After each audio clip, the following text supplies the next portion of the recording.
What's up? What's up? How's everybody doing? Welcome to a brand new episode of Part of the Problem. I'm Dave Smith. I am back home briefly. Robbie the Fire Bernstein has no home, lives on the road. Where are you right now? Are you in Vegas already? No, I'm currently out in Utah. The last two porches I did were absolutely magical. The fans have been showing up, so thank you. And go to porchtour.com because next ones are going to be Rhode Island, Jacksonville, and Miami, and then out to Denver to film. But I'm out in Utah, and let me tell you, the Mormons got a lot wrong. But if you were going to declare one place the location of God, I think this is physically the most beautiful. This is okay. All right, if you say so. It is beautiful out there. I've been. It is very beautiful out there. Now, I don't think he was here because of God's calling. I think he just slept with too many 14-year-olds. But I'm just saying he did happen to claim what seems to be the most beautiful place on earth as the Lord's grounds. To be fair, let's say none of us were there. Okay, none of us know for sure what happened. Okay, so yeah, anyway, so I was just literally this morning, I was in Austin, Texas. We were out there for a couple days. I do apologize that the schedule has been a little bit messed up this week. This is debatably my craziest week of the year. We have the Skank Fest coming up in a couple days, and we were just out in Austin. We did Kill Tony and the Joe Rogan Experience, and a couple podcasts out there as well. Ooh, I think you got to plug. You just told me the lineup for our Mint stream at Skankfest, and that is incredible. I think you got to let the fans know what's going on. No, you're absolutely right. A couple articles of business. Number one, yes, our yearly Part of the Problem pay-per-view spectacular that we do on Mint. What is it called? Mint stream? Something like that. People can find it. It's on Mint. We'll link it into the episode description. Yeah, there you go. So we got this year, it's live from Skankfest, Part of the Problem. This year we have Sam Tripoli, our favorite, returning. We have TJ Miller, and surprise guest is Nick DiPaolo.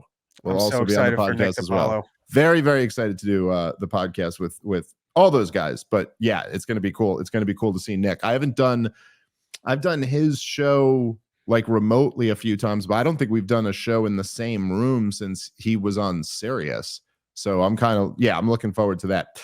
The other thing is that, by the way, if you guys are, if you have subscribed over at partoftheproblem.com, those of you watching live, uncensored and ad-free because that's the only way to do that.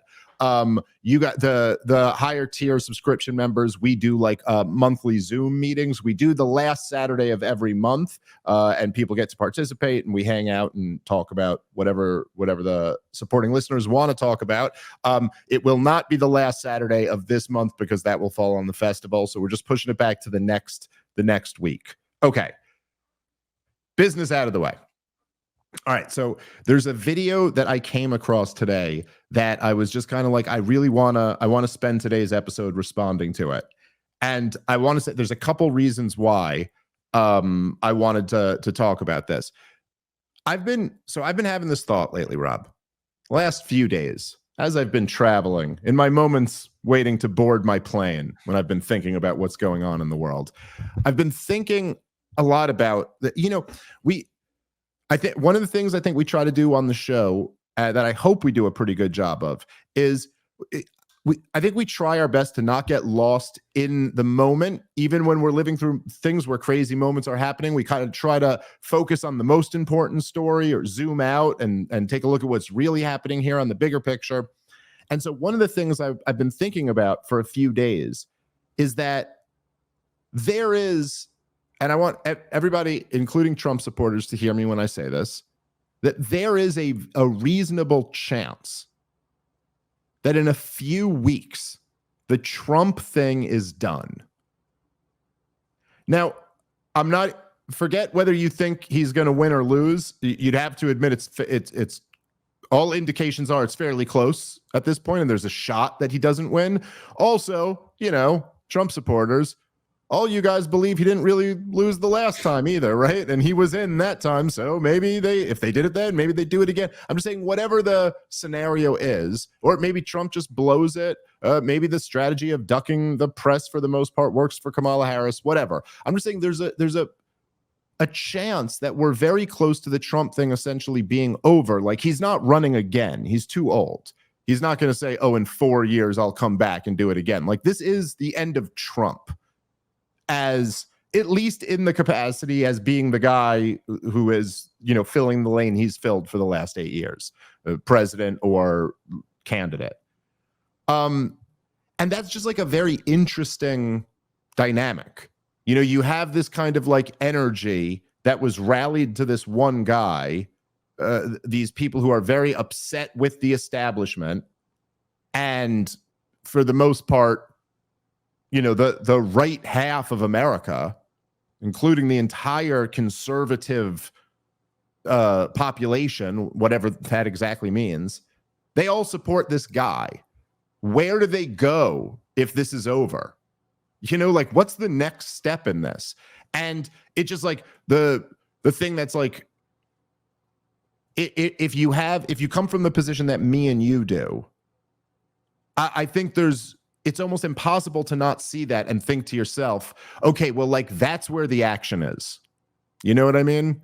That's where the action is for the future of this country going forward. Whoever can kind of like take over that energy, whoever could, hopefully, God willing, guide it in the most positive direction possible. You know what I mean? Like, there's like, all of these things are just like, when you start thinking about it, you realize like, oh, this is a really big story. This is like really where things are going to go. You get what I'm saying with all that? Yes. And it's kind of interesting. I don't know. My personal feeling, and I'm curious what yours is, but my guess would be, I don't think there's any way it's not going to be some type of anti-establishment populist energy.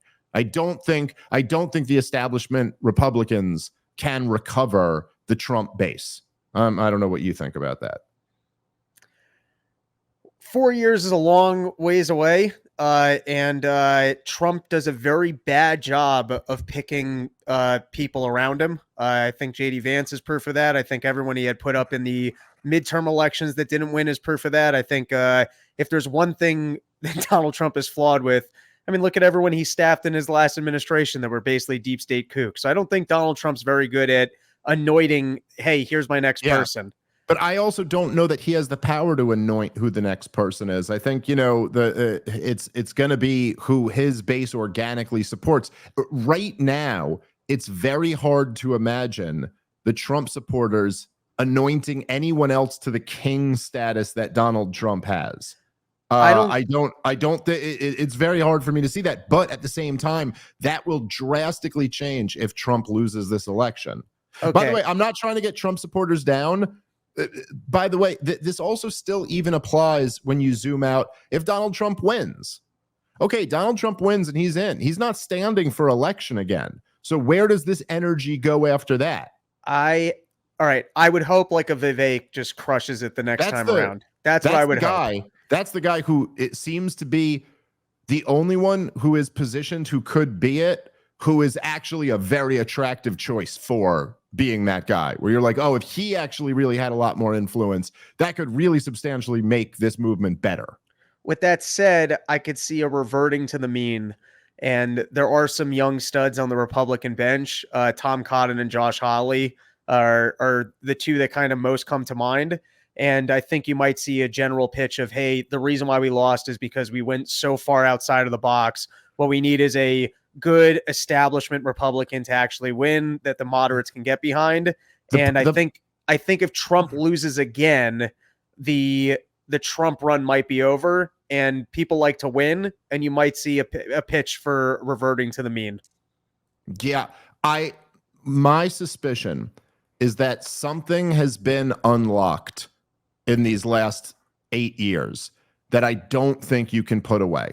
And it's that your average right winger is not only your average Trump supporter is not only aware that the corporate media and the deep state and like the entire apparatus is they're not only aware that they're like incompetent, they're aware that they're fake and they're evil and that they hate their guts. Like, it's not a matter of like they don't think CNN is the best source for news or something like that. It's like you know what I mean? And it's going to have to be, I think, someone who captures that energy. And I think it's going to be very tough for one of those guys to do it, but I could be wrong. Anyway, as I'm thinking about this, okay, so this is just what's in the back of my mind. I don't know if you've noticed this, but I have noticed this trend on social media, basically since the Daryl Cooper interview on Tucker Carlson, which we've talked a bunch about. And I had Daryl on the show, and we've done episodes on this before. So without even just like beating a dead horse here and like making the same points again, but since that episode, I've noticed this term woke right has been thrown out around a lot. Now, you may remember, Rob, I was throwing this term woke right around over the last year quite a bit. I did it first. Some other people came in and stole it from me, if you believe in intellectual property. So guys like Konstantin Kisin, who I debated on Michael Malice's show a couple years ago. He's one of the guys, James Lindsay. There's a few other people who have been throwing this around, the woke right, and they're accusing, essentially, I mean, the figures involved. I haven't heard anyone specifically call me out, but it was like, you know, Tucker and Candace and Daryl, who are all kind of, you know, my guys, and like I've done all of their shows and they've done my shows and stuff. So like we're, you know, it seems to be referring to the things that I agree with them on. So I'm just saying, Rob, we might be the woke right. Essentially, for today's show, I want to get to the bottom of it. Who is the woke right? And I'm going to make my case for why I think that I'm using the term more correctly, and that it makes more sense to call out people like Konstantin as being the woke right, and a lot of people like it. I think it's a descriptor that describes a lot of people who consider themselves to be right wing. I'm talking, of course, about all the like hawkish defenders of Israel. So all of them, Ben Shapiro and Jordan Peterson, and I think a whole lot of these people, Laura Loomer, all of them, these are all like the woke right. Now, the reason I say it is because, I don't know, just open your eyes and look at it, Rob. So here, we'll start with my case, and you can tell me how you feel.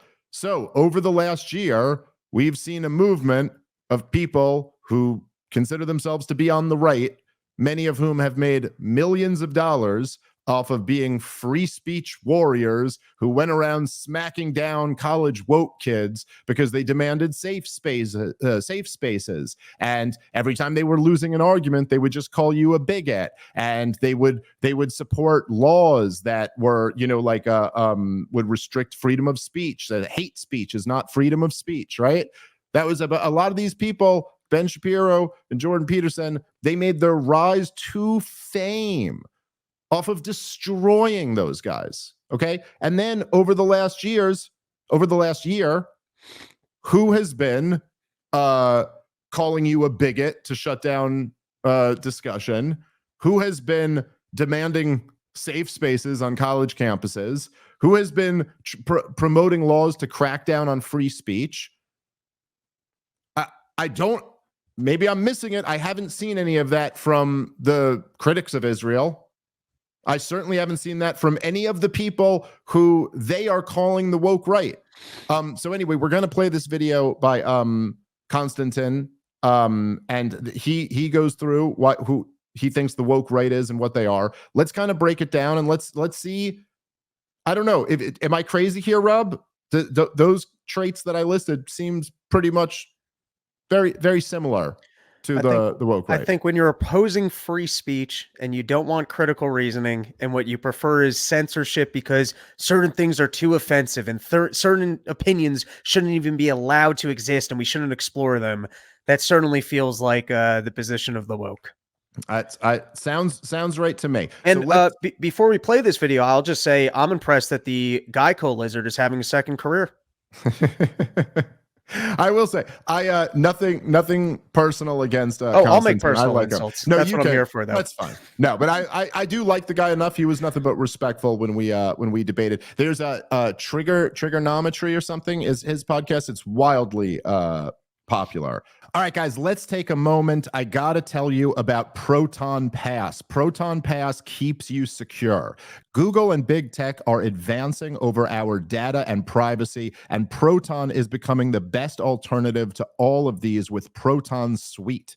Password managers are important for generating secure passwords and login faster, and Proton Pass combines this convenience with privacy and security, plus it's super easy to use. Proton Pass apps are open source and undergo regular security audits. Proton is also protected by insanely strict Swiss privacy laws. The dark web monitoring feature will allow you to know if you're being a victim of any data breach, allows you to use a separate disposable email for each account. So if cyber criminals breach a website and grab your email address, you can simply disable it, ensuring your inbox isn't filled with spam. Proton Pass will always have a freemium version, but if you decide to pay, you can get up to 60% off. De-Google your life with Proton. You got to check out the Proton Pass, and for that 60% off, click the link in today's episode description. Again, this is a limited time offer, 60% off Proton Pass. This is what's going to keep you secure. All right, let's get back into the show. Okay, here, let's start the video. Thou shalt not criticize the woke right. Few people now remember what the word woke meant before it became an insult. These days it is used by those of us who believe in reality to mock the lunatic fringe of the left, but it was not always thus. While the word has come to mean an ideology obsessed with victimhood, identity, and the falsification of history to suit today's political agenda, those who once proudly called themselves woke intended something else. It was, at that time, a self-congratulatory label, which meant, first and foremost, being aware of and actively attentive to important facts and issues, especially in relation to racial and social justice.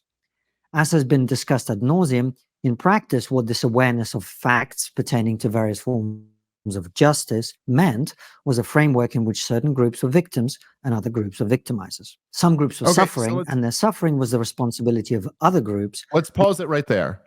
So, I mean, I don't know.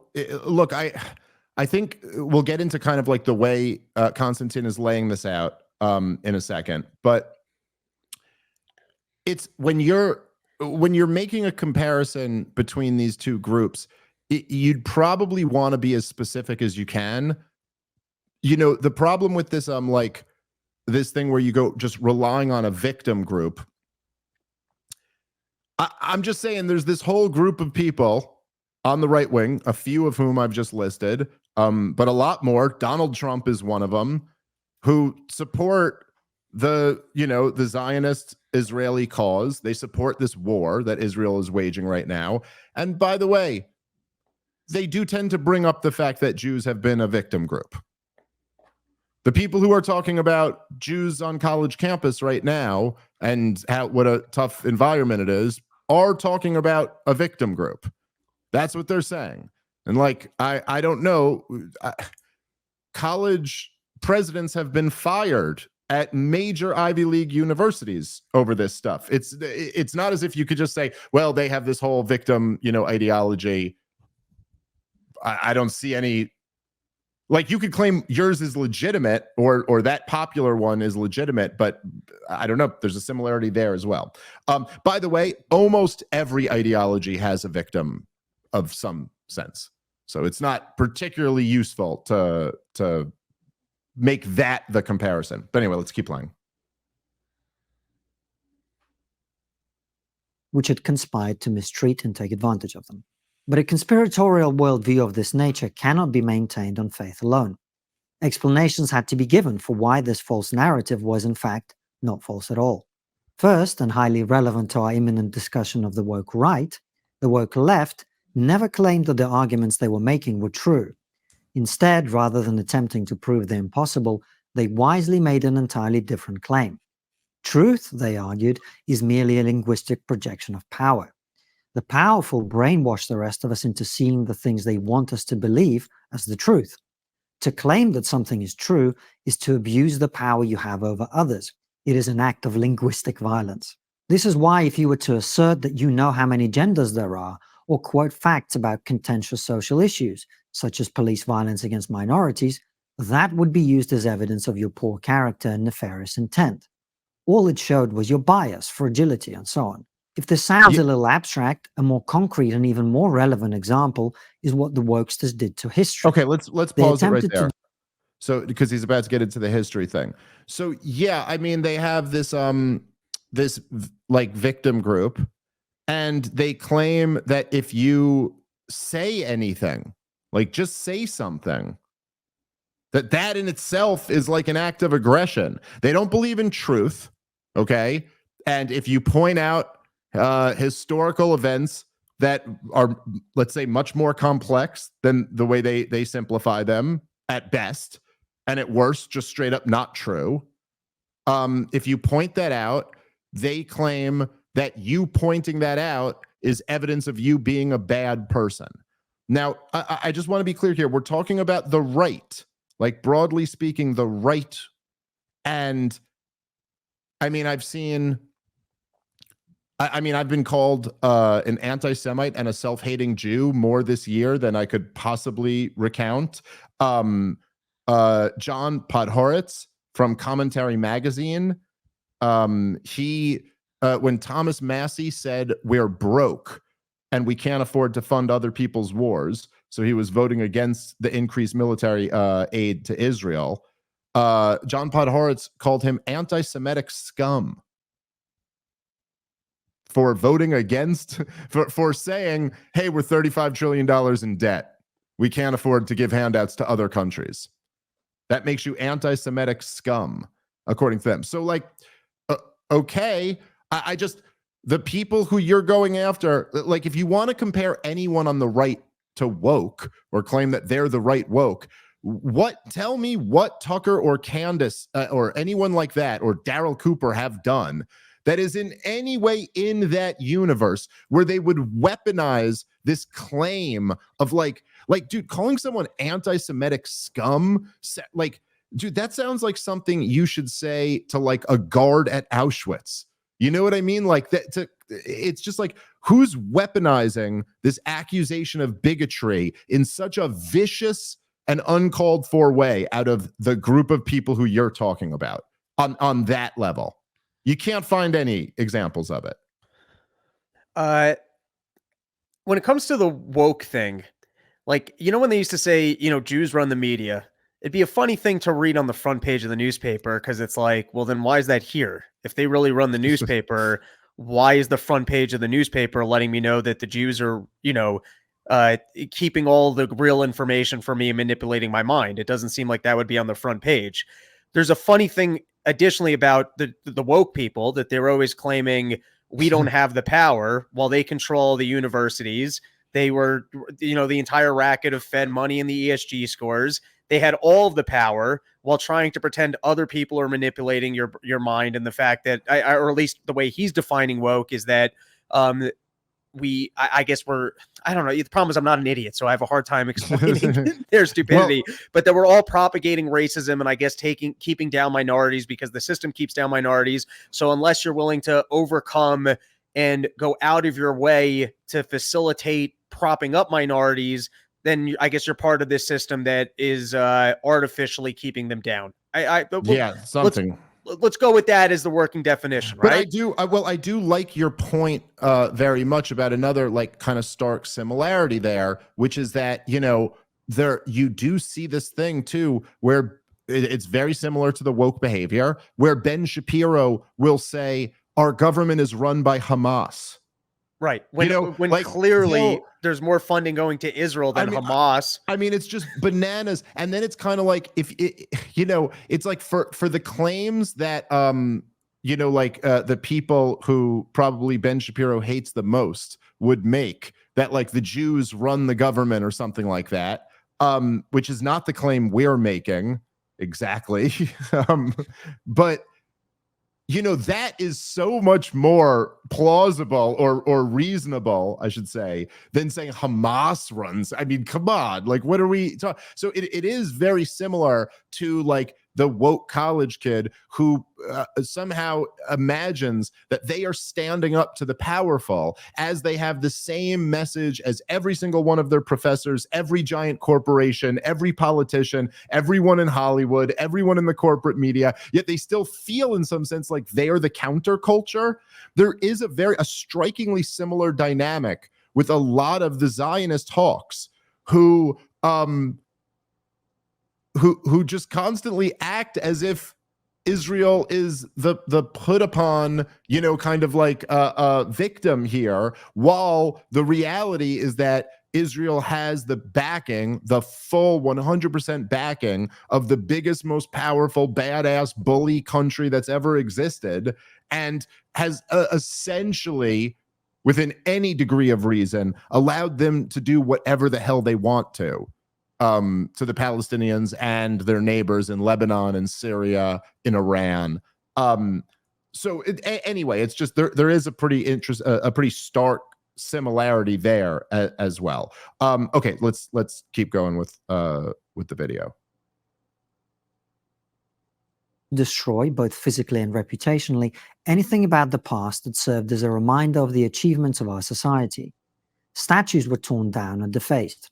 Historical figures on whom we'd looked with pride or to whom we looked for inspiration were attacked. Why? Because history, and the truth more broadly, is to humans what roots are to trees. It is a way of knowing which way is up and which way is down. Strip a people of the history, destroy the concept of truth itself, and they're left unmoored, floating in limbo, pushed and pulled in random directions by every new seductive force that comes along. As Hannah Arendt powerfully explained, sure. the Let's pause it. Go ahead. I got to be honest, I don't buy people's obsession with history, or that, hey, if you don't know history, it's bound to repeat itself. If you take a bunch of random schmucks, you throw them on an island and they have no concept of anything that's ever happened before them in any period of time, and someone gets up them and says, hey, I'd like to create a system of fairness, and here's my concept of fairness. We're going to value freedom. Those people will have a better moral compass than any of us living here today. So the idea that you need to have a full, robust knowledge of, and firstly, it's all going to be, it's like that Norm Macdonald joke about, oh, look in the history books. What's his joke that everyone that was right won every single time? What a coincidence that is. Yes. How lucky were we here? Something like that. Yeah. And how lucky was I to have history classes in high school where the evil conservatives tried to preserve our government, and then the liberals came around and kept doing New Deals and other things to help the poor. And if you're against that, you're an evil person. So I'm just saying our history is misguided, and people's like whatever his argument here is of that we need to have a robust understanding and agreement about history in order to progress. I don't even think that's true. Well, let me, I think that's actually a very interesting point. But so, okay, this is what I'll say, going a little bit further, just about like what he's doing here. And a lot of arguments that it's interesting making these videos and putting them out online, taking these like opinions. Sometimes there are these almost like framing tricks where you make it sound like you're making a connection and you have an argument here. But if you just kind of turn the thing and examine it from this angle, you're like, no, listen, dude, this whole thing falls apart. And one of the framing tricks would be something like, let's say, I don't know, there's like a librarian, some woman, and I go, Rob and this woman are exactly alike. They're exactly alike. I start like comparing them. And you were like, well, what do you mean? They're like, they look totally different. They have different jobs. They're totally different people. And I was like, well, they're both human beings or something like that. You'd be like, okay, but you said they're just alike. And that just makes them as alike as every single human being. So like that comparison is ridiculous. It'd be like, they're both wearing pants or something like that. Like, yeah, okay. You could always find some random things that are cut, but you're like, is that really central? Is that so if you notice what Konstantin did here is that he goes, so one of the comparisons to the woke is they like to tear down history, both physically and metaphorically, and here they are physically tearing down these statues. And it almost, brings up that example of how destructive and bad. You kind of have a visceral reaction to that.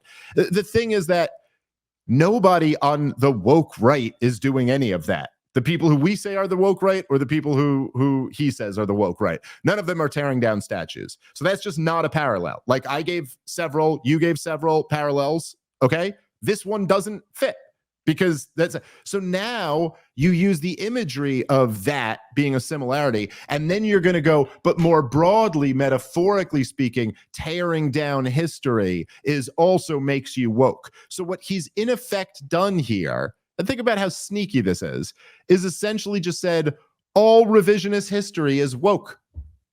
And it doesn't matter. If you ever say that anything was not as simple as the official story was, and there were more complexities to it than that, then you're woke.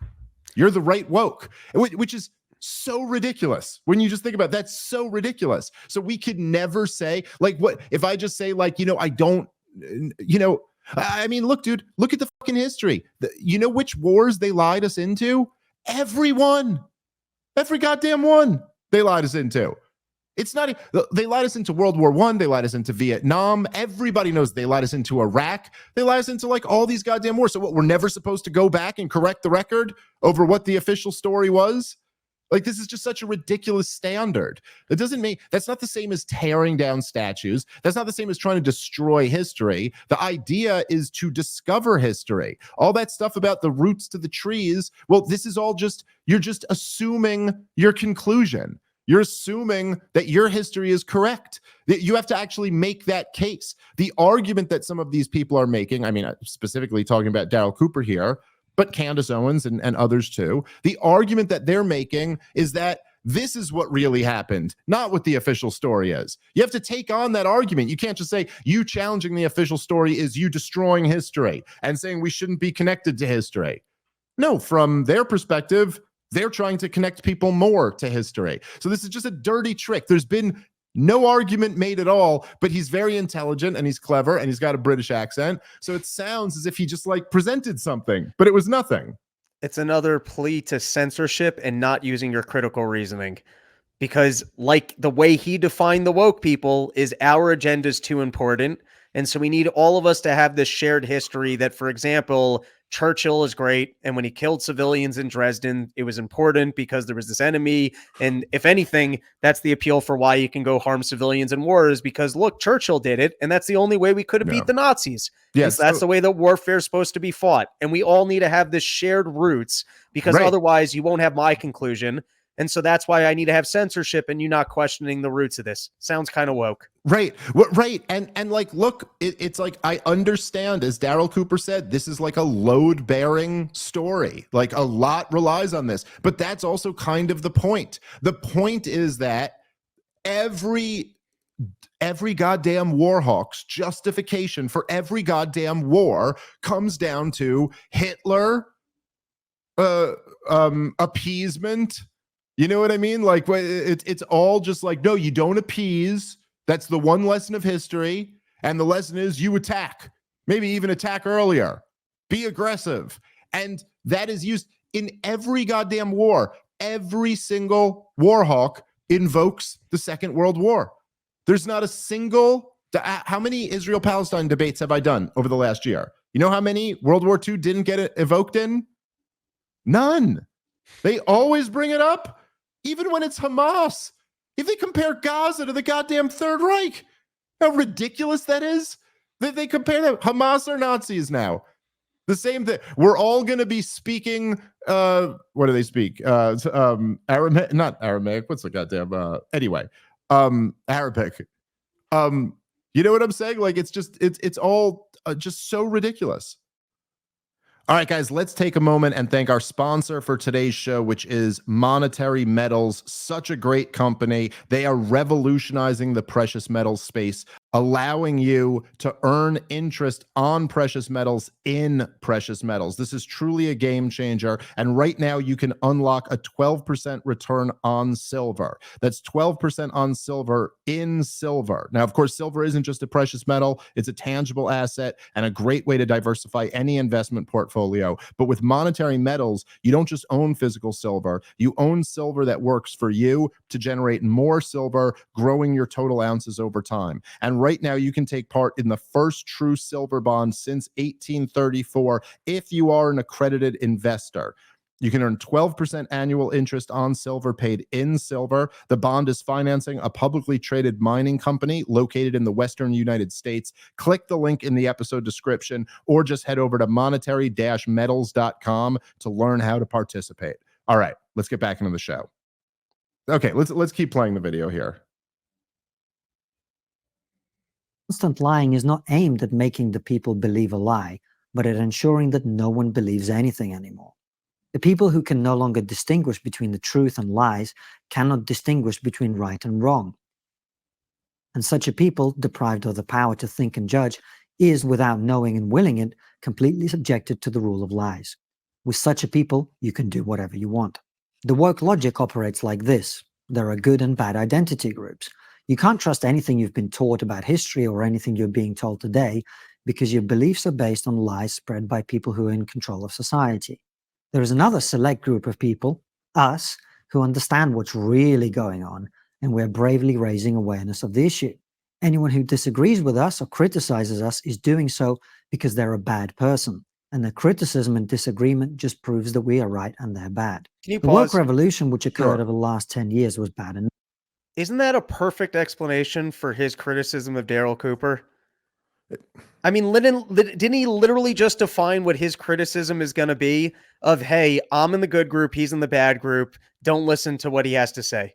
Well, this is also, again, like I said, if I was saying two people were very similar, and then you went like, oh, really? They're very similar? And you said, how? And I said, they're both people. You'd be like, that's not a really good follow-up. Because like when you said they're similar, I thought you meant particularly similar for people. Like it was already a given that they were people. And so again, so much of this is so vague that it's almost like they have a good group and they have a bad group. And they feel like they're the superior ones because they know the truth. Who doesn't that apply to? You know what I mean? Like you haven't actually found anything that's unique about the woke thing. Like that's, it just doesn't seem like that's really what the threat. Every group of people have those characteristics. Every political camp feels like they kind of have the answers and the other ones don't really get it. And they're right and they're wrong. And as you said, this like perfectly, this applies to him also in this very video. Yeah, so let's keep playing. Enough. But the iron law of reality is that every action has an equal and opposite reaction. Having lived through a decade of this race Marxism, which spread through our elite institutions like an aggressive cancer, I believe we're now witnessing the emergence of an equivalent phenomenon on the fringes of the right. Tucker Carlson has just hosted a man called Daryl Cooper on his show, describing him as maybe the best and most honest popular historian in the United States. Cooper, who goes by the online moniker Martyr Maid, is indeed incredibly honest. In addition to thinking that Adolf Hitler, a genocidal mass murderer, strolling through the Paris he had just conquered is highly preferable to drag queens, Pause it for a second. Also I mean, it's just so goddamn insane, dude. So literally, your video is labeling Daryl Cooper and Tucker Carlson as part of the woke right. And to prove that they're woke, you're going to find the most offensive tweet from someone else in an attempt to what? Smear them as a bigot? It's like, yeah, Daryl Cooper, like, as he said on the show, he shit posted one time and then he deleted it because he was like, enough people were like, dude, you probably shouldn't tweet that. And he was like, all right, fine. It's like, I don't know. It's obviously there's just a play on the contrast and imagery there between like, almost like it's almost this cartoonish vision of the most right-wing thing your brain can imagine and the most left-wing thing your brain can imagine. I don't know. Like, but just for Konstantin, if you're calling someone woke for this to be your argument is astoundingly weak and contradictory.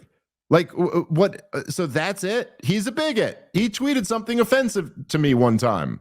That was clearly at least partially like to be humorous, provocative. Like, what? Okay, fine. Maybe you think it's in bad taste, but like, Jesus Christ. All right, let's keep playing. Listen, I'm not going to defend this tweet because I don't know where it's coming from or what the point of it is. But to go, hey, we got to discredit this person because he had this one offensive tweet doesn't sound base to me. Well, right. I mean, it's like the thing is that you go. So Tucker Carlson called this guy the best, most important, popular contemporary historian, and he goes, but he tweeted this once. You're like, well, why did Tucker say all that stuff about him? Like, I wonder why. Oh yeah, because the dude's fucking phenomenal. Like, go check out his work. He's phenomenal. Like, that's why you guys go, oh, but you have a tweet. All right, let's keep playing. Explained that Churchill was the chief villain of World War II. The thread he posted on X following his interview with Carlson is so historically illiterate that every major claim he made was debunked on X itself within hours with community notes and in articles published by prominent historians such as Victor Davis Hansel, Neil Ferguson, and others. But this video is not about Cooper. I do not find him remotely interesting. Pause it for a second. Okay, so Daryl's not remotely interesting. It's like, I mean, I have to bring him up, but he's not even interesting. Yeah, right. He's not even interesting, and yet all of these it's pretty funny, right? Yet Victor Davis Hansen wrote a rebuttal to his whole thing, but he's not even interesting. It's like, also, like, you know, through this whole, listen, we've kind of talked about this to death, but through this whole Daryl Cooper controversy, it's really just boiled down to, like, there are two types of people: the people who, like, have consumed his work and the people who have no idea what they're talking about. But, like, to say the guy isn't interesting is legitimately insane. He's a fascinating guy, objectively. And it's a childish insult. But, you know, aside from all of this, it's like, again, hey, I mean, look, he got community noted with Wikipedia entries. Well, I guess his history is wrong then. Is that the arbiter of truth now? And it's like, you know, I will say, by the way, what almost all these guys, and I don't even know where Konstantin was on this, but I feel like almost all these guys, like for the guys who I'm labeling as the woke right, almost all of them failed the COVID test. Just saying. Something for right-wingers to keep in mind. I'm not saying that conclusively proves anything, but almost every single one of them was, from Ben Shapiro to Jordan Peterson to, like, all the Ben Shapiro was telling you to get the jab, don't be a dope. That was where he was during COVID. Like, how many of them were against the lockdowns in any reasonable time? I'll give you till June of 2020. But how many? You know what I mean? And it's like, so just maybe sit the one out where you go, that was fact checked on social media. Maybe you don't maybe take a few years off from playing that card, that automatically means something is true or not true. All right, let's keep playing. And have always been lying charlatans and overconfident fools. What is interesting is the warm welcome he received on Tucker Carlson's show and what that represents. The woke right, for which Carlson is the undisputed spiritual leader, is feeling its way to a logic of its own. It is far from being fully formed, but it goes something like this. You can't believe anything you're being told. Look how they lied to you about Trump. True. COVID. True. And Biden winning the 2020 election. False. What if they also lied to you about everything else? We don't claim to know the truth. We're just asking questions. But we know what the truth is not, whatever the elites are telling you. Look how triggered they are by us just asking questions. That's evidence of their bias and fragility. It proves we are right. This is where historical revisionism comes in. Let's pause it. Just like the woke left, the woke right. Pause it there, because now he's getting into historical revisionism. I mean, I don't know how anybody, including Konstantin himself, could look at that. Like, if I just played that back to him in front of him, and I just went, be honest, dude, was that not the most retarded straw man you've ever heard in your life? Like, you've made no argument this whole time, this whole video, 5 minutes and 35 seconds into it. By the way, when I just made my case at the very beginning that woke right applies to these pro-Israel hawks more, I rattled off like 4 or 5 good points. This is why they're similar in this way, this way, this way, this way, all pretty fundamental to the identity of being woke. You are sitting here now, 5 minutes into this video, just completely, Like, I don't even know what to say to that.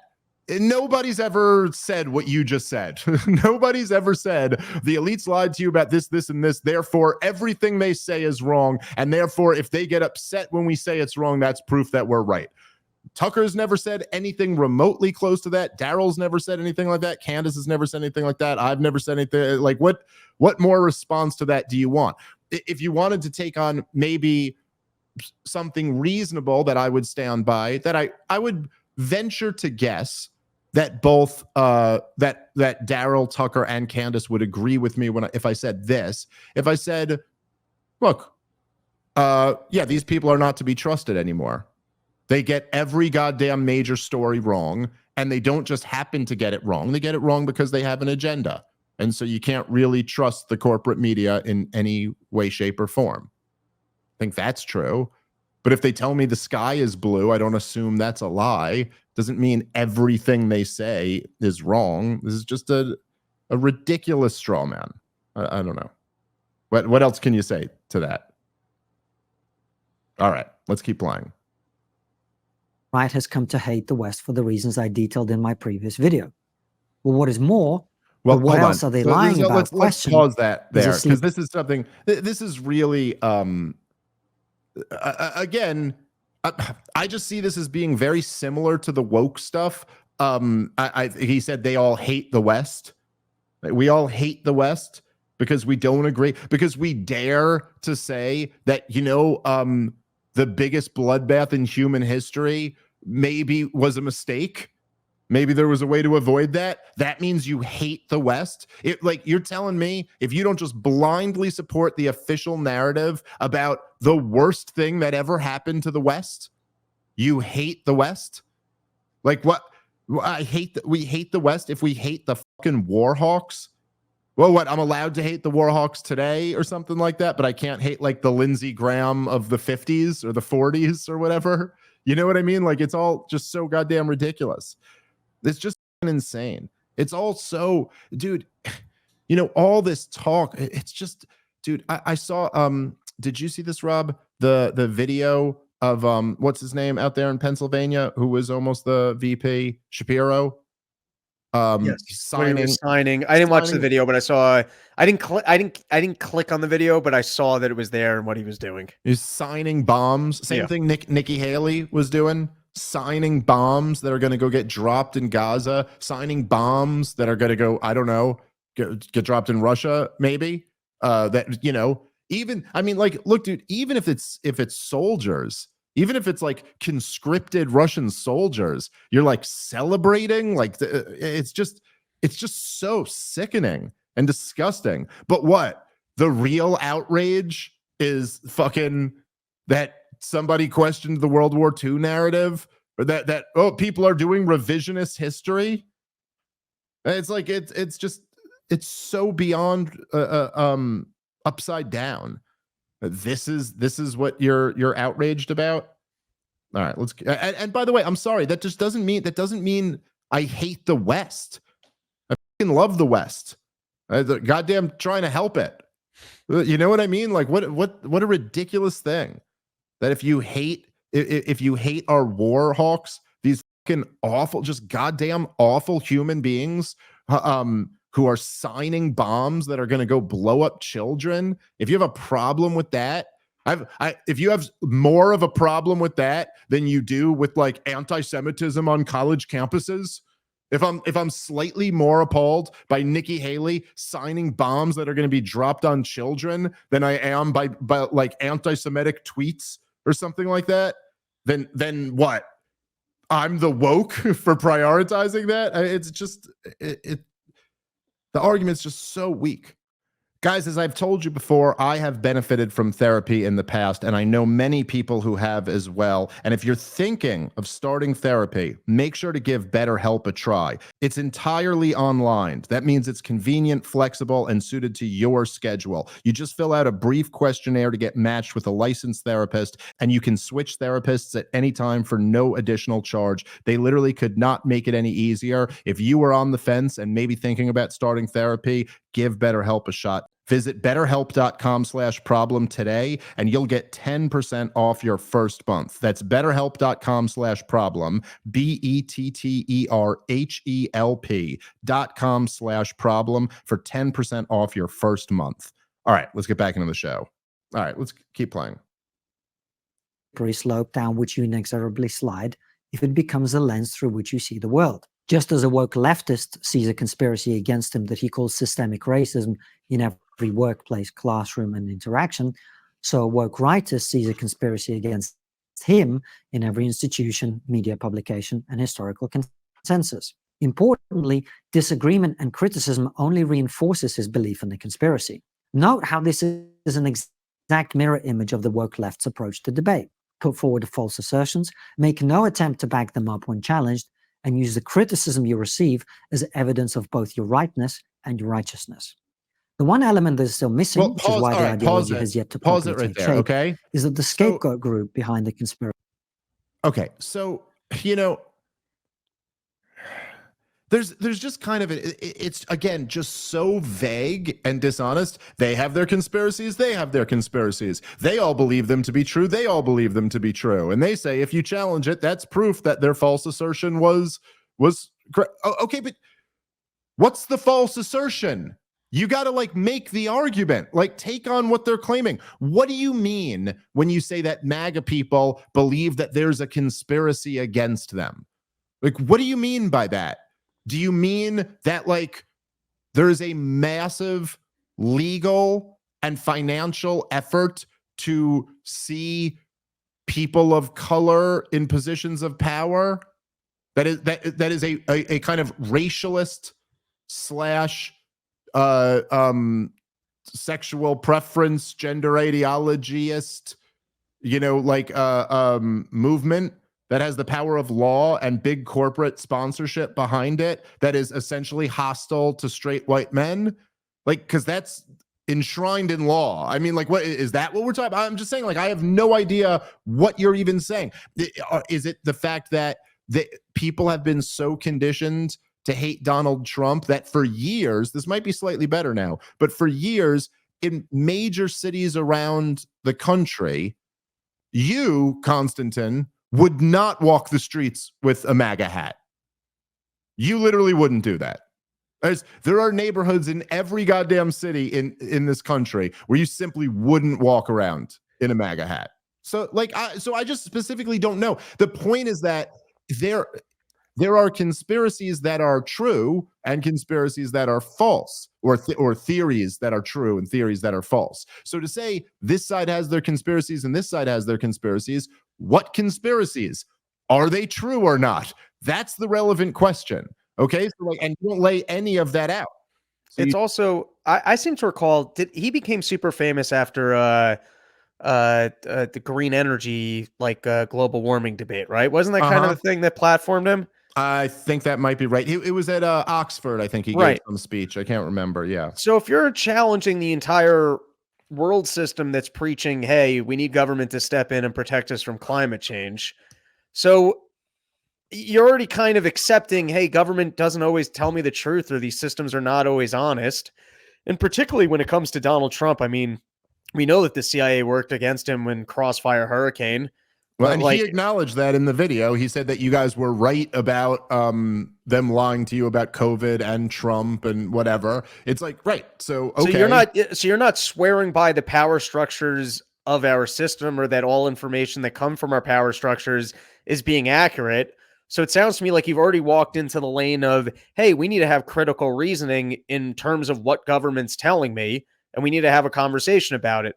So like, he's not being very specific on what his rules are or limits or where you're allowed to have this conversation when you're not. Yes. So is it just, I also, by the again, you're like, it's just kind of rich to hear you saying, oh, they see these conspiracies where they're the victims, when I've literally sat feet away from Dennis Prager in the middle of a debate while he started getting choked up while he's explaining to me how anti-Semitism is a shape-shifting disease that is unlike all other diseases and is all around us at all times. And like, it's like, I'm just saying, like, there's other groups on the right who are far worse offenders of this idea that we believe in this conspiracy where we are the perpetual victims. And not with real things that you can point to. Like, you know what I mean? Like, that's just a fact.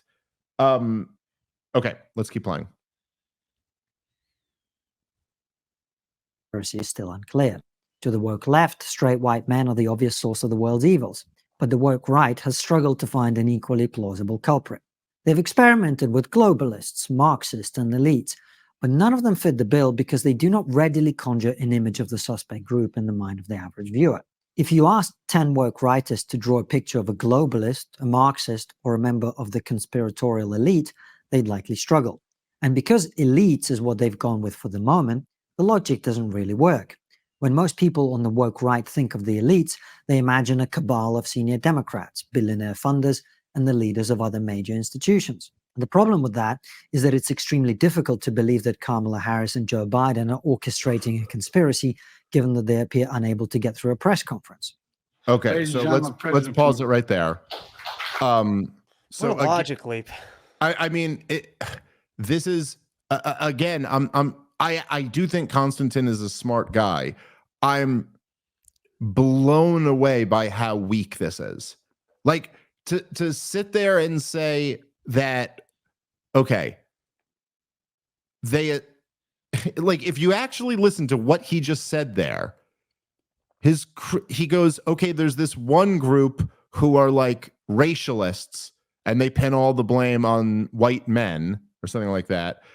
But the woke right have struggled to do that. They always blame the Marxists or the elite or whatever, the war hawks or the this. It's like, oh, so in other words, they don't just scapegoat an entire group of people. Oh, so they're not. Oh, that's right. So Candace Owens and Tucker Carlson are not just becoming racialists and saying it's the blacks or it's the Jews or it's whoever. They're saying, no, it's the people doing it. Like, what? But they haven't been able to find the right term that captures the image of the group. Like, are you criticizing them for not falling into shallow tribalism? What exactly are you saying here? Like, what actually is the point of saying that they? And look, by the way, I've argued before about how misguided it is to call them all Marxists. You know who I argued that with? I argued that to Tucker Carlson. And you know what he said? He said, it hurts how right you are. That isn't the right thing to call them. It's like, you don't even know what, like, this isn't even based on what people are actually saying. It's like, yeah, we are blaming the people who are in power, who are destroying the country. Sorry if that doesn't conjure up an easy image. Like, what would you prefer I do? Like, what? You want me to write like Hitler war propaganda or something like what type of like challenge is this? And then to go from that to go, oh, I mean, come on, dude, I'm sorry, but for anybody paying attention to this shit, come on. Do you not just laugh off the argument where they go, you think it's a conspiracy? Joe Biden isn't even that smart. I mean, come on. Do I even have to respond to this? It's like, yeah, dude, the political class are puppets. Obviously. Ask anyone in this group that you're calling the woke right. Ask Tucker or Candace or Daryl Cooper or any of us. Ask any of us what everybody has the obvious answer for that. He goes, yeah, he's doing the bidding of other people. He's not really in charge. He's not like, yeah, okay.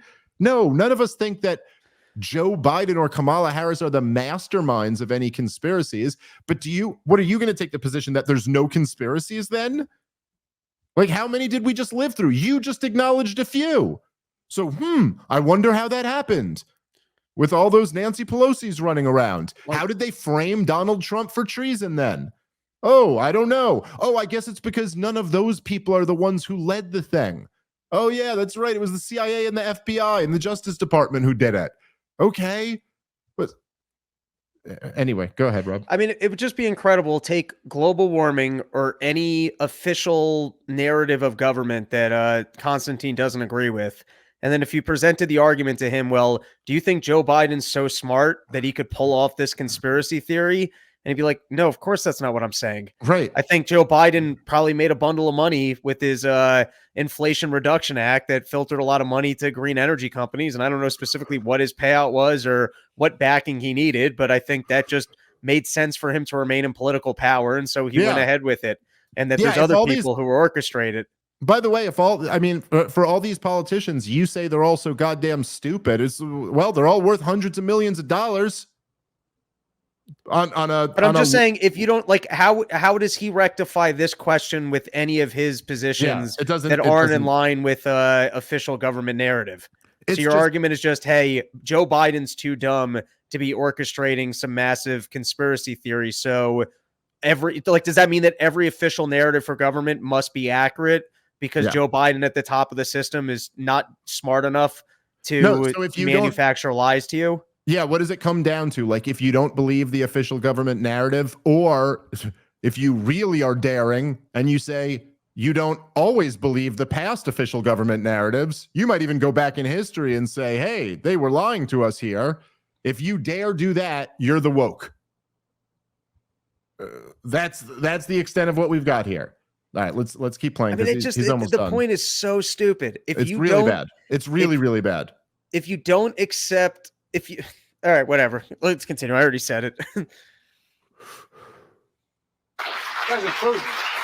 You're going to beat President Putin. President Zelensky. I'm going to come to the overflow room. Okay. By the way, just pause it one more time. I'm sorry. Okay, before we'll get to the war in Israel now in a second. But even just there, right? Do you just see how self-defeating his point is here? So it's like, oh, let's play the clips of Joe Biden looking like he's clearly a guy who's incapacitated. It's like, yeah, and that's the guy who's the sitting president of the United States of America. So what, Konstantin? Someone else is running the country. That right there is kind of wild. They're fucking not according to him. Every official narrative is accurate because Joe Biden is too stupid to put together inaccurate information. So anything that comes from government, you're supposed to believe. The guy who is clearly, I think that's the argument. Yes, the guy who is clearly incapable of being president, who many people around him would have been happy to have for another 4 years if he didn't fuck up the debate so bad. What? That's proof that there's no conspiracies?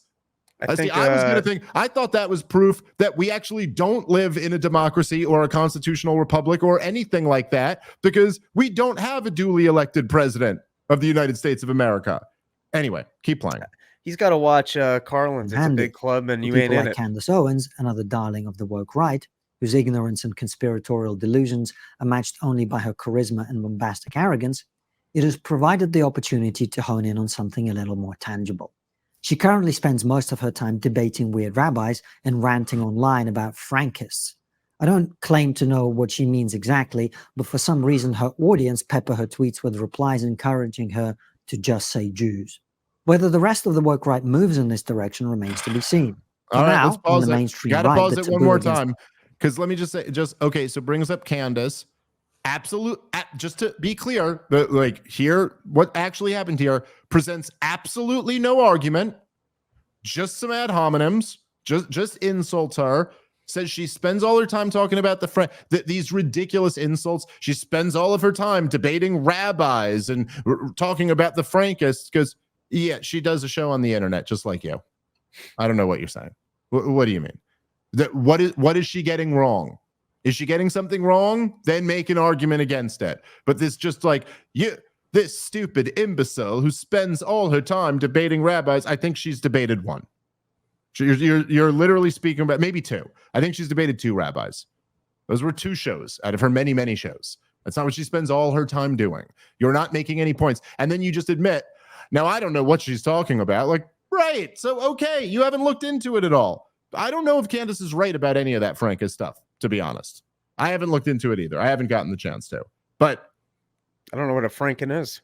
Yeah, well, right. So there you go. But okay, you've said nothing. You've made no argument. And then, okay, the one point you made is that, and it does seem to lead to a lot of your replies saying something bigoted. It's like, okay, I'm just saying, listen, as somebody who's tangled with some woke people over the years, being in the world of comedians, being like in the world of like edgy comedians that made all of the jokes that over the years of wokeism you weren't allowed to make, being a guy who just is a political commentator who hates wokeism and stands up against it. Also, being involved in the Libertarian Party over the last few years, where we did have a bit of an infestation of some wokeism in there. I will tell you that I have over the years quite often heard the argument that there are bigoted comments in your Twitter replies, things you didn't say, but things that people who followed you said in your replies, and that somehow is an indictment of you. I have heard that argument many, many times, exclusively from the woke left. They're the only people I've ever heard make that argument, exclusively from the woke left. And that is the argument that you are delivering in your video about how this group of people are woke. Just saying, that's not, you're not exactly knocking it out of the park with that one. This is something kind of funny about this is the giant circle of no one knowing what the fuck they're talking about. I like in my head, I almost hear just mod people of him being like, hey, I heard he said a thing. I don't think he should have said that thing. I don't actually know what he said, but I don't think he should have said it. And then I was over here going, well, what did the guy say? Do you actually have like something to say about the thing that he said? What was said? I'm sorry. It's just, there's so much more of a devastating case that the woke right are the Laura Loomers and Ben Shapiro's of the world than that Tucker Carlson and Candace are woke somehow for like engaging, in Candace's case, engaging in historical revisionism, and in Tucker's case, talking to somebody who did. I don't know like what exactly the claim here even is. All right, let's play the end of the video. We got to wrap this one up. Associating with illiterate Nazi apologists of the type that Carlson's just hosted has held up remarkably well. We'll see if that remains the case over the months to come. For an actual history of Churchill, by the way, I recommend our discussion with historian Andrew Roberts or the conversation he had with Douglas Murray here on YouTube. He was involved in 3 All right, we can crashes, stop it there. 2 plane crashes. So yeah, okay. And like, listen, dude, by what's his name, that Wilson guy, by all accounts, confession, I've never read any of his stuff, but by all accounts, including Daryl Cooper's, he's like a real deal and badass historian, you know. But it is also possible that perhaps someone who's not a member of the House of Lords might have a slightly different interpretation on you know, like how perfect and great Britain was in the lead up and the conducting of World War II. Anyway, I don't know what to say there, man, but this was a major fail. Not only did he not land one blow or make one compelling argument, but he literally used woke tactics throughout. His closing point was essentially, you're all a bunch of bigots. You're arguing something different about history. And even though you're not saying anything bigoted, I got Twitter replies that are. Like, that's really crazy for that to be your closing case in why someone else is woke. Let that settle for a second. All right, listen, we got to wrap that up. We got to wrap up on this one. Apologies for the schedule being messed up. I'm going to do the best I can, but with the festival this weekend, it's a lot of running around. Anyway, I love you guys. Catch you next time. Peace.